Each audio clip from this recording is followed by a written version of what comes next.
바울 사도가 갈라디아 교회들을 개척하고 갈라디아 교회에 하나님 복음을 증거했는데, 이제 교회가 확장되면서 예루살렘에 있는 어떤 유대인들이 와서 왜 하나님을 섬긴다고 하면서 할례를 받지 않느냐, 할례를 받지 않겠느냐, 그런 문제가 초대에 있었습니다.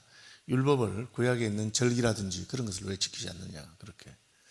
여러분들은 그렇게 생각해 본 적 없습니까? 우리 예수 믿는데 왜 할례를 받지 않는가? 아니면 우리는 왜 유월절, 초막절 그런 걸 왜 안 지키는가? 오순절 이런 거 안 지키잖아요, 우리가. 그래서 왜 그런 것을 지키지 않는가? 이런 것을 놓고 이제 논쟁이 생기고, 어떤 유대인들은 예수를 믿으려면 먼저 할례를 받고 유대인이 된 다음에 예수를 믿어야 되겠다. 왜? 예수님 유대인이고 또 이 언약은 아브라함 언약에서부터 온 거니까 우리가 할례를 받아서 아브라함 언약에 먼저 들어간 다음에 그 다음에 예수를 믿어야 된다, 그렇게 주장하는 분들이 있었습니다.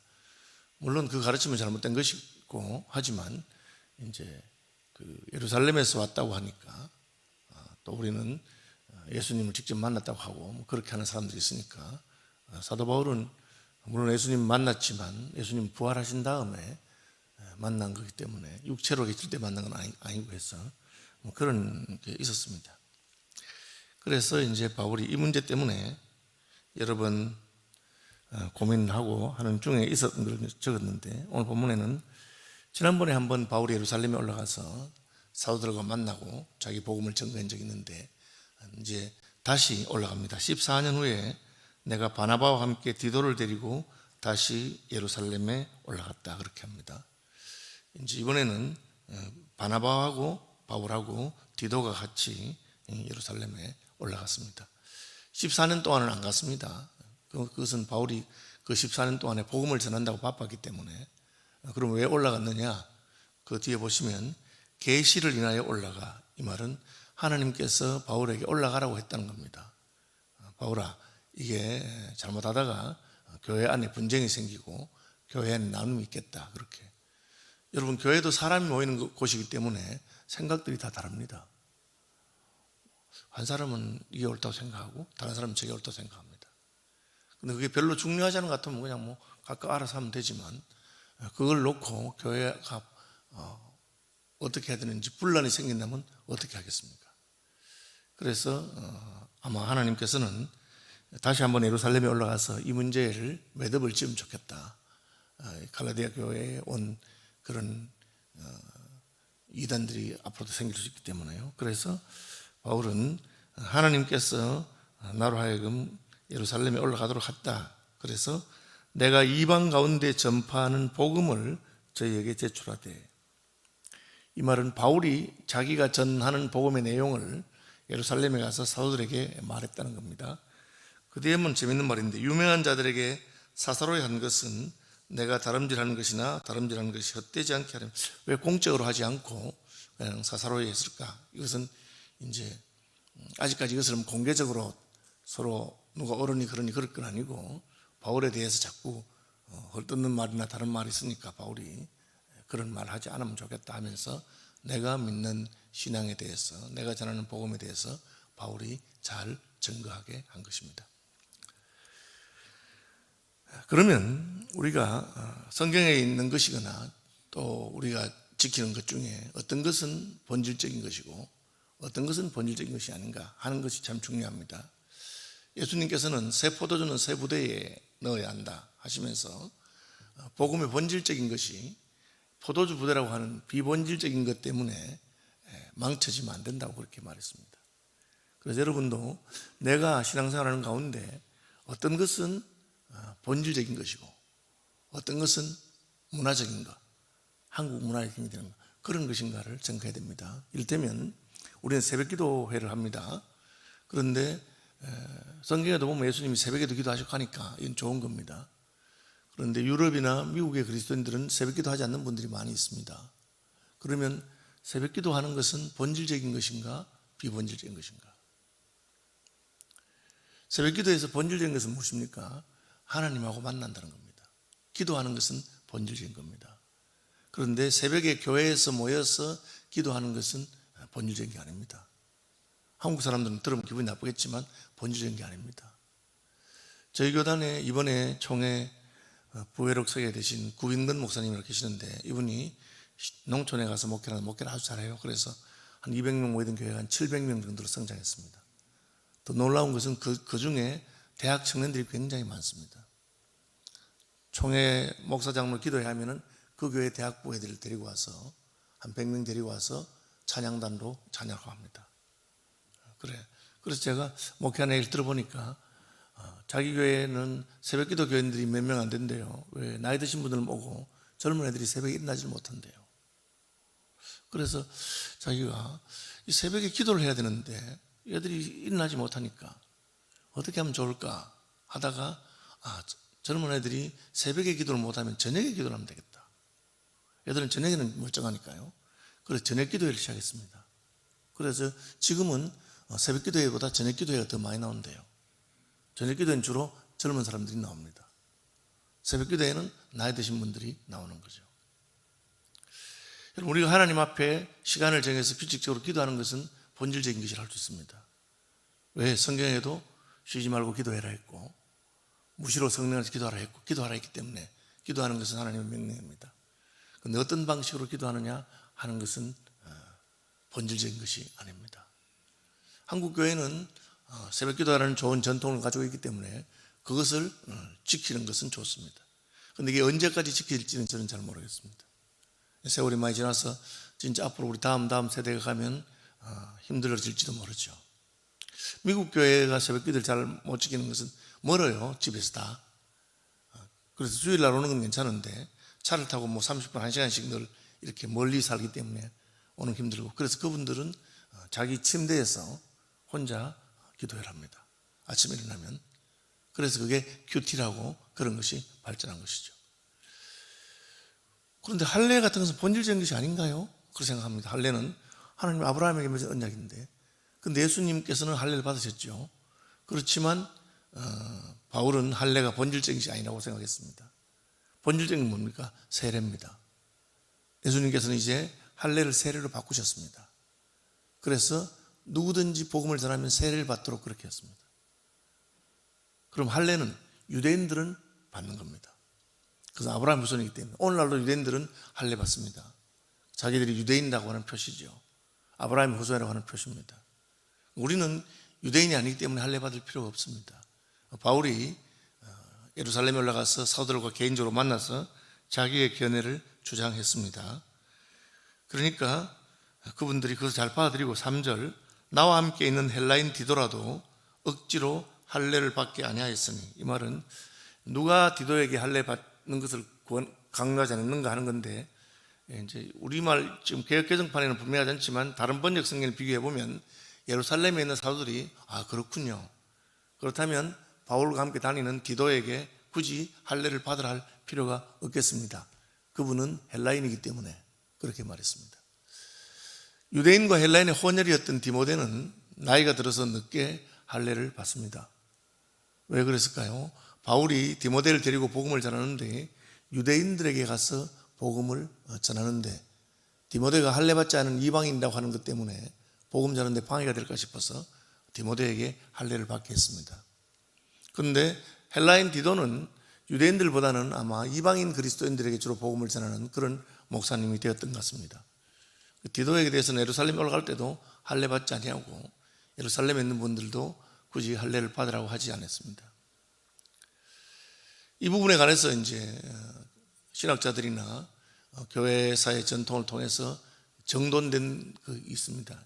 존 스토트가 잘 정돈했는데, 존 스토트는 Biblically Balanced Christianity, 성경적으로 균형 잡힌 기독교라고 하는 책에서 본질적인 것에는 일치가 있어야 한다. 예를 들어서 우리의 구주는 예수님밖에 없다. 선한 인간의 구원받을 다른 이름을 준 적이 없다. 하나님은 한 분이시다. 하나님이 천지를 창조하셨고 아담 하와가 타락해서 우리는 원죄를 갖고 태어났다. 아주 본질적인 것입니다. 그럼 본질적인 신앙 고백에서는 일치가 있어야 된다. 그 다음에 비본질적인 것에는 자유를 주어야 한다. 그래서 이방인이 할례를 받느냐 마냐 하는 것은 자유로운 것입니다. 디모데는 왜 할례를 받았습니까? 그것이 복음을 전하는 데 유익하기 때문에 할례를 받은 것입니다.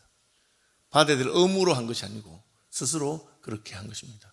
대표적인 분이 OMF 선교회를 만든 중국 내지 선교회가 OMF 선교회로 바뀌었습니다. 중국 내지 선교회를 창시했던 허드슨 테일러 목사님은 중국에 와서 복음을 전하다 보니까 자기는 이방인이기 때문에 중국 사람들이 거부하는 것을 느꼈습니다. 그래서 그는 중국 사람처럼 옷을 입고 머리도 청나라 사람들 변발이라고 해서 앞머리는 깎고 뒷머리를 닦는 거 있죠. 변발을 했습니다. 그리고 해안가에 외국인들만 몰려 사는 동네에 살지 않고 중국 사람들이 사는 내지로 들어갔습니다. 그리고 그 사람들처럼 되었습니다. 선교사가 중국에 가면 꼭 변발을 해야 됩니까? 중국 옷을 꼭 입어야 됩니까? 그것은 본질적인 것은 아닙니다. 그러나 허드슨 테일러 선교사님은 그것이 복음에 유익하기 때문에 그렇게 했습니다. 다만 그것은 강제로 하는 것은 아닙니다. 아까 말한 것처럼 본질적인 것은 일치를, 비본질적인 것은 자유를, 그 다음에 한 개 더 있습니다. 그리고 이 모든 것을 사랑으로. 여러분 이걸 늘 기억하시면 좋겠습니다. 내가 예수 믿는 것 중에 절대 양보할 수 없는 본질적인 것은 무엇인가? 그래서 복음의 핵심적인 내용입니다. 성경 말씀의 가르침이고 복음의 핵심적인 것은 우리가 절대 포기할 수 없고 양보할 수 없습니다. 그것을 양보하게 되면 이단이 되거나 다른 복음을 전하는 자가 됩니다. 왜 기독교가 이단에 대해서 그렇게 싫어합니까? 그것은 복음의 본질을 훼손하기 때문에 그렇습니다. 비본질적인 것에 대해서 우리는 자유를 해야 됩니다. 물론 나는 이것이 더 옳다고 생각하고 나는 그렇게 살 수 있습니다. 저는 장로교 목사고 저는 장로교 정치제도가 굉장히 괜찮다고 생각합니다. 감리교, 저희 신학교 동기 중에 감리교 목사님이 있습니다. 근데 그분은 저희들 보고 늘 아이고 목사를 하려면 감리교 목사를 해야지. 그 장로교 목사님은 장로들 때문에 힘들어서 어떻게 하나 뭐 이런 식으로 우리 보고 놀려고 그렇게 했습니다. 그죠? 그분은 그렇게 해서 신학교는 우리 학교에서 공부했는데 번영로교회라고 부산에 있는 그 감리교 목사님이 됐습니다. 감리교는 그 하이아키라서 계급 제도이기 때문에 첫째 장로님이 없고 또 있어도 호칭 장로이기 때문에 장로님이 무슨 교회를 결정하지 않습니다. 그런 시스템을 가지고 있습니다. 그런 것은 자유로운 것입니다. 각 교단에 따라서 다릅니다. 어떤 교단에는 목사가 없습니다. 우리가 다 형제이기 때문에 목사가 필요 없다고 생각하는 사람도 있습니다. 브레드런 처치라고 합니다. 어느 것까지가 본질적인 건지 그건 약간 사람마다 견해가 다릅니다. 그래서 그게 이제 합의가 안 되니까 나누어지는 것이죠. 어쨌든 바울은 모든 유대인들이 받았던 할례조차도 복음의 본질적인 것이 아니라고 생각했습니다. 그것은 유대인들에게 주어진 것이고 이방인들에게까지 적용되는 보편적인 것은 아니다. 이방인들은 할례 받을 필요가 없고 자기가 복음을 위해서 유익하다면 할 수 있는 것이다. 그것은 사랑으로 한 것입니다.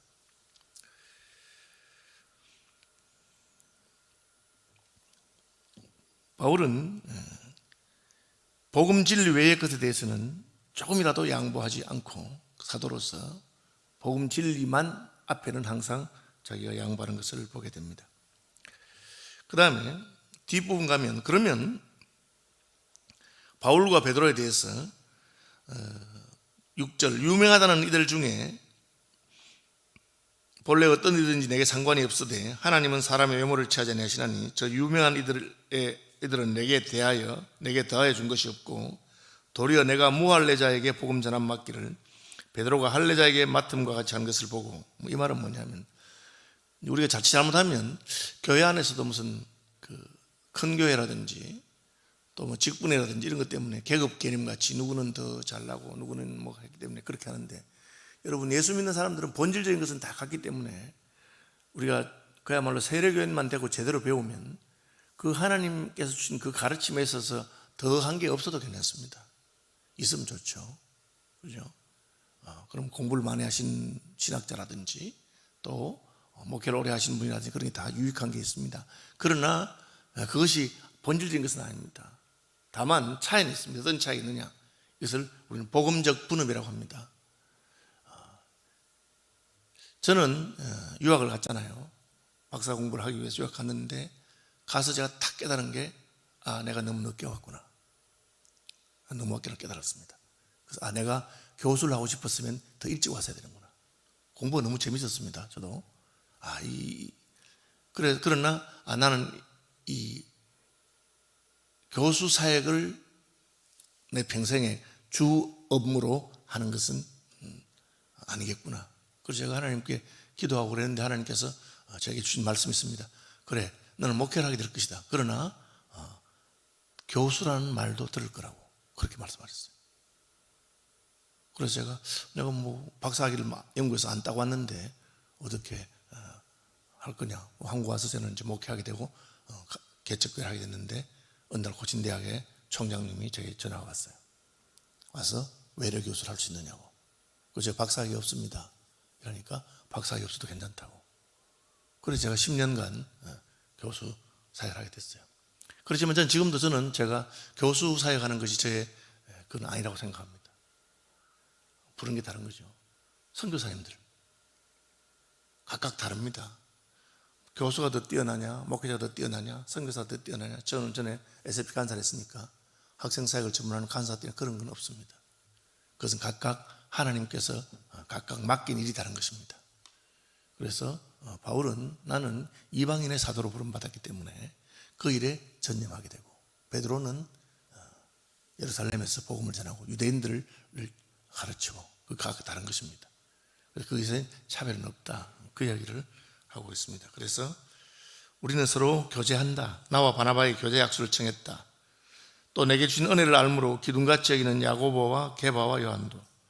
그럼 베드로와 요한, 그리고 이 야고보는 예수님의 형제인데 이분들은 예루살렘 교회의 지도자들입니다.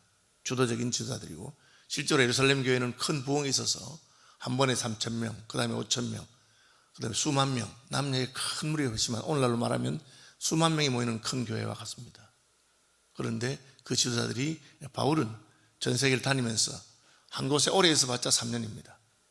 2년, 3년, 몇 개월마다 복음 전하고 예수 믿는 사람이 생기고 교회가 세워지면 또 다른 곳으로 가고, 그렇게 했던 사람입니다. 그런데 바울이 내가 그것 때문에 전혀 베드로나 다른 예루살렘의 대형교회 지도자들에게 대해서 내가 주눅이 들거나 못한 것이 아니다. 다만 그것은 하나님께서 각각 주신 사명이 다르기 때문입니다. 왜? 우리가 다 달라도 우리 가지고 있는 복음의 본질적인 것은 다 같습니다. 그것은 너무나 중요하고 귀중한 것입니다. 그 외의 것들은, 그것이 직책이든지 혹은 무슨 문화적인 것이든지 혹은 내가 속해 있는 공동체의 어떠한 특징이든지, 그런 것 때문에 우리가 서로 나뉘어질 필요도 없고 또 주눅이 들 필요도 없고 흔들릴 필요도 없다, 그렇게 합니다. 다시 한번 제가 정리하겠습니다. 본질적인 것에는 일치를, 비본질적인 것에는 자유를, 그리고 이 모든 것을 사랑으로 주님이 주신 사명을 그렇게 감당하는 것입니다. 말씀 묵상하시면서 기도 하나 쯤 되시길 바라고, 저희 서울남부노회 교육지에서는 오늘 아마 설악산 쪽으로 야유회하고 합니다. 저희 교회도 부목사님들하고 저도 가는데 기도해 주시길 바라고, 또 이번 주에 수요일 날 있는 우리 시민 아카데미 효도관광 또 안전하게 잘 다녀올 수 있도록 기도해 주시고, 또 주말에는 결혼식도 그렇습니다. 또 우리 바자회를 위해서 기도하고 준비하는데 그것들을 위해서 자신만 말고 교회 일을 위해서 기도해 주시고, 이스라엘과 팔레스타인 전쟁이 빨리 끝날 수 있도록, 이것은 진짜 아무도 해결할 수 없습니다. 하나님 말고는 해결할 수 없습니다. 굉장히 갈등이 깊고 그런 것이니까 그걸 위해서도 기도하시는 아침 되기를 바랍니다. 하늘에 계신 우리 아버지, 아버지 이름을 거룩하게 하시며 아버지의 나라가 오게 하시며 아버지의 뜻이 하늘에서와 같이 땅에서도 이루어지게 하소서. 오늘 우리에게 일용할 양식을 주시고 우리가 우리에게 잘못한 사람들을 용서해 준 것 같이 우리 죄를 용서하여 주시고 우리를 시험에 빠지지 않게 하시고 악에서 구하소서. 나라와 권능과 영광이 영원히 아버지의 것입니다. 아멘.